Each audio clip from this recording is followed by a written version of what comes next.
Hi guys, welcome to Cricket Chat with Venkatesh. The Super Sunday రోజున second match of the double header is between Punjab Kings and Gujarat Titans. ఈ రెండు teams కూడా ప్రస్తుతం చాలా ప్రాబ్లమ్స్లో ఉన్నాయి. Punjab Kings 9th ప్లేస్లో ఉంది, గుజరాత్ టైటన్స్ 8th ప్లేస్లో ఉంది. పంజాబ్ కింగ్స్ వాళ్ళు ఆడిన ఆఖరి 3 మ్యాచ్లు ఓడిపోయారు, వెరాజ్ గుజరాత్ టైటన్స్ వాళ్ళు ఆడిన ఆఖరి 4 మ్యాచ్ల్లో 3 మ్యాచ్లు ఓడిపోయారు.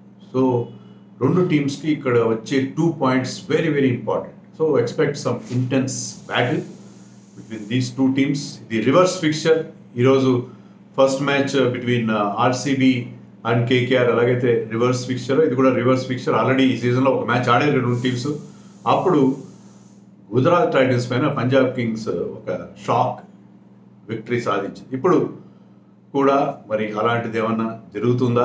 పంజాబ్ కింగ్స్ మరోసారి గెలుస్తుందా, లేకపోతే గుజరాత్ రివెంజ్ తీర్చుకుంటారో చూడాలి. హెడ్ టు హెడ్ చూస్తే 2-2 విన్స్ ఉన్నాయి.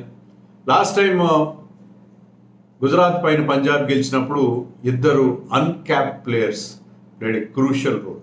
అశుతోష్ శర్మ దాంట్లో డెబ్యూ చేసాడు. ఆ మ్యాచ్లో వస్తూ రావడంతో 31 చేసి బ్రహ్మాండంగా తన ఎంట్రీని అనౌన్స్ చేశాడు.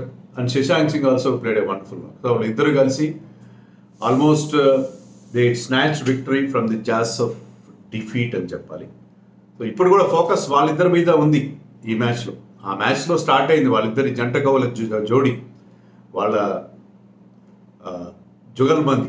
ఆ జుగల్బందీ తర్వాత మ్యాచ్ల్లో కూడా కంటిన్యూ అయింది. కొన్ని మ్యాచ్ల్లో లాస్ట్ దాకా తీసుకొచ్చి నేరోగా ఓడిపోయారు, like the match against Mumbai. కొన్ని మ్యాచ్లు గెలిపించారు. సో వాళ్ళిద్దరూ ఫినిషింగ్ మాత్రం కలిసి ఆ జుగల్బందీ బ్రహ్మాండంగా వర్కౌట్ అవుతుంది. వాళ్ళ మీద ఫోకస్ ఉంది. రెండు టీమ్స్లో కూడా బిగ్ బిగ్ ఇంటర్నేషనల్ స్టార్స్ ఉన్నారు, కానీ ఫోకస్ అంతా అశుతోష్ శర్మ అండ్ శశాంక్ సింగ్ పైన ఉంది. సో వీళ్ళిద్దరూ కలిసి ఎంత బాగా ఆడుతున్నారంటే వీళ్ళ యావరేజ్ 57 కంబైన్డ్ యావరేజ్ చెప్తున్నాను. అండ్ కంబైన్డ్ స్ట్రైక్ రేట్ 190 ఉంది. ఇద్దరు కలిసి 343 రన్స్ చేశారు ఆడిన 4 మ్యాచ్లు. వెరాజ్ ది హోల్ పంజాబ్ కింగ్స్ వాళ్ళ స్ట్రైక్ రేట్ చూస్తే మిగతా players strike rate, combined strike rate చూస్తే 127 మాత్రం. వీళ్ళు 190 ఉంది, వాళ్ళు 127. ఎంత డిఫరెన్స్ చూడండి. వాళ్ళ యావరేజ్ 20 ఉంది. సో టాప్ ఆర్డర్ ఫెయిల్ అవుతుంది, మిడిల్ ఆర్డర్ ఫెయిల్ అవుతుంది. లోయర్ మిడిల్ ఆర్డర్లో ఫినిషర్స్గా వస్తున్నారు వీళ్ళిద్దరు. దాంట్లో ఇంపాక్ట్ ప్లేయర్గా వస్తున్నారు అశుతోష్. వీళ్ళిద్దరు అద్దరు కొట్టేస్తున్నారు. సో మళ్ళీ అలాంటిది ఏమైనా ఎక్స్పెక్ట్ చేయొచ్చా? ముఖ్యంగా after his heroics against Mumbai, Ashutosh he's already become a star. Shashank ఏం తక్కువ కాదు. శశాంక్ కూడా అన్ని మ్యాచ్లు ఆడి 7 మ్యాచ్లు ఆడాడు ఇప్పటివరకు. పంజాబ్ ఆడిన అన్ని మ్యాచ్లో ఒక 0 మినహాయిస్తే ప్రతి మ్యాచ్లో కూడా సందడి చేస్తూనే ఉన్నాడు. సో వీళ్ళిద్దరి పర్ఫార్మెన్స్ చాలా ఎక్స్ట్రాడినరీగా ఉంది. వాళ్ళిద్దరి మీదే ఆ హోప్ పెట్టుకుంటారు పంజాబ్ కింగ్స్. మిగతా టాప్ ఆర్డర్లో ఎవరు సరిగ్గా ఆడట్లేదు. Shikhar Dhawan still not available. Ashutosh figures చూడండి, చాలా ఇంప్రెసివ్గా ఉన్నాయి. 205 స్ట్రైక్ రేట్, ఆడిన 4 ఇన్నింగ్స్లో 205 స్ట్రైక్ రేట్, 52 యావరేజ్, 156 రన్స్ చేశాడు. శశాంక్ సింగ్ 187 రన్స్ చేశాడు, 179 స్ట్రైక్ రేట్, 62 యావరేజ్. సో వీళ్ళిద్దరూ చివరిలో మెరుపు ఇన్నింగ్స్ ఆడుతున్నారు, కొత్త మెరుపులు అందిస్తున్నారు. దాంతో పంజాబ్కి ఒక ఇన్స్పిరేషన్ వచ్చింది. టాప్ ఆర్డర్ కూడా షైన్ అయితే వీళ్ళ బౌలింగ్ కూడా బాగుంది. సో పంజాబ్కి వీళ్ళిచ్చే ఇన్స్పిరేషన్ చాలా బాగా పనిచేసే అవకాశం. మ్యాచ్ పంజాబ్ హోమ్ గ్రౌండ్ అయిన ముల్లాపూర్లో జరుగుతుంది, మొహాలీలోని ముల్లాపూర్ గ్రౌండ్లో. ఇక్కడ హై స్కోరింగ్ మ్యాచెస్ చూసాం మనం. 187 ఇక్కడ యావరేజ్ ఫస్ట్ ఇన్నింగ్స్ స్కోర్గా ఉంది. పేసర్స్కి ఇక్కడ ఎక్కువ హెల్ప్ ఉండడం మనం చూసాం. సో ఇది నైట్ మ్యాచ్ కాబట్టి డ్యూ కూడా ఉండొచ్చు. డ్యూ ఉన్నా లేకపోయినా ఖచ్చితంగా బ్యాటింగ్కి అనుకూలంగా ఉండేవి. సో మరొక బ్యాటర్ల విజృంభణ చూసే అవకాశం. But is ground size is somewhat bigger. 6 కొట్టడం అంత ఈజీ కాదు ఈ గ్రౌండ్ పైన. బట్ డెఫినెట్లీ బ్యాటింగ్ ఫ్రెండ్లీగా ఉండే అవకాశం మనకి కనిపిస్తుంది. టీమ్స్లో మార్పులు ఏమైనా ఉంటాయా? మార్పులు అంటే ఒక మార్పు మనం ఎక్స్పెక్ట్ చేయొచ్చు. గుజరాత్ టైటన్స్లో నూర్ అహ్మద్ అంత బాగా బౌలింగ్ చేయట్లేదు. నూర్ అహ్మద్ ప్లేస్లో సాయి కిషోర్ తీసుకొని వాళ్ళు ఒక ఎక్స్ట్రా పేసర్ జాష్ లిటిల్ కానీ ఉమర్ జాయ్ కానీ తెచ్చుకునే అవకాశం ఉంది. ఉమర్ జాయ్ అయితే బ్యాటింగ్ కూడా బాగా చేస్తాడు. జాష్ లిటిల్ అయితే left arm face along with Spencer Johnson. వాళ్ళకి బౌలింగ్లో కూడా ప్రాబ్లం ఉంది, బ్యాటింగ్లో సీరియస్ ప్రాబ్లం ఉంది. ఎందుకంటే శుభ్మన్ గిల్ తప్పిస్తే ఎవరు కూడా గుజరాత్ టైటన్స్ తరఫు నుంచి ఈ సీజన్లో హాఫ్ సెంచరీ చేయలేదు. 7 మ్యాచ్ల తర్వాత శుభ్మన్ గిల్ మాత్రమే ఆ టీంలో హాఫ్ సెంచరీ చేశాడు, ఎవరు చేయలేదు. అది కూడా 2 చేశాడు. శుభ్మన్ గిల్ స్టాండర్డ్స్లో 7 మ్యాచ్ల్లో 2 హాఫ్ సెంచరీలు అంటే చాలా తక్కువ కింద లెక్క. సాయి సుదర్శన్ మురిపిస్తున్నాడు ప్రతి మ్యాచ్లో. అతనికి 4 30s ఉన్నాయి, 2 40s ఉన్నాయి, కానీ వాటిని కన్వర్ట్ చేయట్లేదు. స్టార్ట్ దొరుకుతుంది, కన్వర్ట్ చేయట్లేదు. స్ట్రైక్ రేట్ కూడా 127 మాత్రమే ఉంది. సాయి సుదర్శన్ ఇండియా కంటెన్షన్లో ఉన్నాడు, ఇండియాకి 1 డేస్ కూడా ఆడాడు, అంతా బాగుంది. కానీ అతను 20s 30s 40s చేస్తున్నాడు. స్ట్రైక్ రేట్ కూడా లోగా ఉంది. So Gujarat is having a serious problem. Saha shine కావట్లేదు, మిల్లర్ ఒక్క మ్యాచ్లో బాగా ఆడాడు. సో వాళ్ళు రషీద్ ఖాన్ వల్ల లేకపోతే మిగతా బౌలర్స్ వల్ల కొంతవరకు గట్టెక్కుతున్నారు మినహాయిస్తే గిల్ వాళ్ళు, రషీద్ ఖాన్ అండ్ గిల్ వాళ్ళిద్దరే పర్ఫామ్ చేస్తున్నారు. మిగతా ఎవరు కూడా పర్ఫామ్ చేయని పరిస్థితి మనం చూస్తున్నాం. బౌలింగ్లో కూడా Mohit Sharma is going for runs. So they have serious problems. So అదొక మార్పు ఉండొచ్చు. ఇక పంజాబ్ కింగ్స్లో అలాంటి మార్పులు I don't expect any changes. Shikhar Dhawan still not available అని మనకి వార్తలు వస్తున్నాయి. అవైలబుల్ లేకపోతే సేమ్ టీం ఉంటుంది. రజత్ కాదు హర్ప్రీత్ భాటియా అని ఒక బ్యాటర్ ఉన్నాడు. అతనికి లాస్ట్ మ్యాచ్లో ఛాన్స్ ఇచ్చారు, అతనికి ఇంకొక ఛాన్స్ ఇచ్చే అవకాశం ఉంది.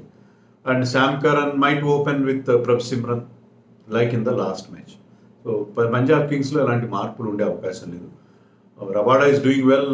రబాడా 10 వికెట్లు తీశాడు ఈ సీజన్లో, వికెట్స్ తీస్తున్నాడు. ఎకానమీ కూడా బాగుంది. Harshdeep, Sam Curran, even Harshal Patel కూడా అప్లైట్ వికెట్స్ ఇస్తారు. వాళ్ళకి బౌలింగ్ బాగుంది పంజాబ్కి. బ్యాటింగ్లోనే టాప్ ఆర్డర్లో ప్రభ్ సిమ్రన్ కానీ లియామ్ లివింగ్స్టన్ కానీ ఎవరు పర్ఫామ్ చేయట్లేదు. ఈవెన్ బేర్స్టోన్ కూడా పక్కన పెట్టారు. బేర్స్టోకి చాలా ఛాన్సులు ఇచ్చారు, కానీ అతను టోటల్ ఫెయిల్యూర్గా అవడంతో అతన్ని పక్కన పెట్టడం మనం చూసాం. సో అది 2 teams. And Liam Livingstone Rashid ఖాన్కి 3 సార్లు అవుట్ అయ్యాడు ఈ 4 IPLs. కానీ అతను ఓవరాల్ T20sలో తీసుకుంటే రషీద్ ఖాన్కి అగేన్స్ట్గా ఈ striking at 172. So Rashid Khan మీద అతను రన్స్ చేస్తాడు, బట్ రషీద్ ఖాన్ అతను అవుట్ చేసే సందర్భాలు కూడా ఉన్నాయి. సో ఈ బ్యాటిల్ చాలా ఇంట్రెస్టింగ్గా ఉండబోతుంది, Liam Livingstone versus, because is a big hitter and Rashid Khan is a wily old customer. So అతను వీళ్ళిద్దరి మధ్య బ్యాటిల్ చాలా ఇంట్రెస్టింగ్గా ఉండబోతుంది. మరి ఎవరికి విజయ అవకాశాలు ఉన్నాయి? గిల్ బాగా ఆడితే అతను ఈ can be a match winner. ఈ సీజన్లో అతని స్ట్రైక్ రేట్ కూడా చాలా బాగుంది. అండ్ అతను కనుక ఒక పెద్ద నాక్ ఆడితే, వన్స్ అతను సెటిల్ అయితే దాన్ని కన్వర్ట్ చేస్తాడు, సెంచరీగా కూడా చేసే ఎబిలిటీ ఉన్న ప్లేయర్. సో గిల్ మీద వాళ్ళ ఎక్కువ హోప్స్ అన్నీ ఉన్నాయి, ఓన్లీ గిల్ మీద ఉన్నాయి. మరి రషీద్ ఖాన్ కానీ, Rahul Tewatia finishing skills, Miller finishing skills, అలాగే ఉమేష్ యాదవ్ పవర్ ప్లేలో వచ్చే వికెట్స్, ఇదే 3-4 తప్ప ఎవరు పర్ఫామ్ చేయట్లేదు టీంలో. అందుకే వాళ్ళకి ఛాన్సెస్ తక్కువ కనిపిస్తున్నాయి. Punjab Kings slowly improving. ఇప్పటికీ వాళ్ళకి ఆ టాప్ ఆర్డర్లో ప్రాబ్లమ్స్ ఉన్నాయి, చాలా సీరియస్ ప్రాబ్లమ్స్ ఉన్నాయి, ఎవరు పర్ఫామ్ చేయట్లేదు టాప్ ఆర్డర్లో. మరి ఈ ఇద్దరు, జితేష్ శర్మ కూడా ఫెయిల్ అవుతుంది. జితేష్ శర్మ కూడా రెగ్యులర్లీ హీస్ ఫెయిలింగ్. సో వాళ్ళకి టాప్ ఆర్డర్ కానీ క్లిక్ అయితే, ఏ ప్రభ్ సిమ్రన్ క్లిక్ అయితే వాళ్ళకు పర్ఫామ్ చేసే అవకాశం. రైలీ రూసోన్ కూడా లాస్ట్ మ్యాచ్లో ఆడిచ్చారు, లాస్ట్ మ్యాచ్లో పర్ఫామ్ చేయలేదు, but he has done well in IPL previously for Delhi. So Riley Russo కనుక బాగా పర్ఫామ్ చేస్తే, టాప్ ఆర్డర్ పర్ఫామ్ చేస్తే, వాళ్ళకి ఫినిషర్స్ ఉన్నారు కదా, వీళ్ళిద్దరు ఫినిష్ చేస్తారు. సో అందుకని ఐ థింక్ పంజాబ్కి బౌలింగ్ కూడా చాలా బాగుంది. Punjab is having better chances to win this match అని అనుకుంటున్నాను. ఒకసారి ఫ్యాంటసీ 11 చూద్దాం. వికెట్ కీపర్ ఒకరే, Prabh Simran Singh. Batters Rilee Rossouw, David Miller, Shubman Gill, Ashutosh Sharma and Sai Sudharsan. Allrounder ఒకటే, Liam Livingstone. Bowlers Harshal Patel, Kagiso Rabada, Rashid Khan and Harshdeep Singh. ఈ టీంకి captain Shubman Gill, vice captain Rashid Khan. So పంజాబ్కి విన్నింగ్ ఛాన్సెస్ ఎక్కువ కనిపిస్తున్నాయి, but Gujarat depends more and more on Shubman Gill. చూద్దాం మరి సెకండ్ మ్యాచ్లో 2 పాయింట్స్ రెండు టీమ్స్కి చాలా ఇంపార్టెంట్, చాలా ఇంపార్టెంట్. వాళ్ళ ప్రోగ్రెస్ కంటిన్యూ అవ్వాలంటే ఆ 2 పాయింట్స్ కావాలి, లేకపోతే వాళ్ళకి ఇక మీదట ఛాన్సెస్ చాలా అడుగంటిపోతాయి, ప్లే ఆఫ్ ఛాన్సెస్ చాలా తగ్గిపోతాయి. So expect an intense battle today between GT and PVKS.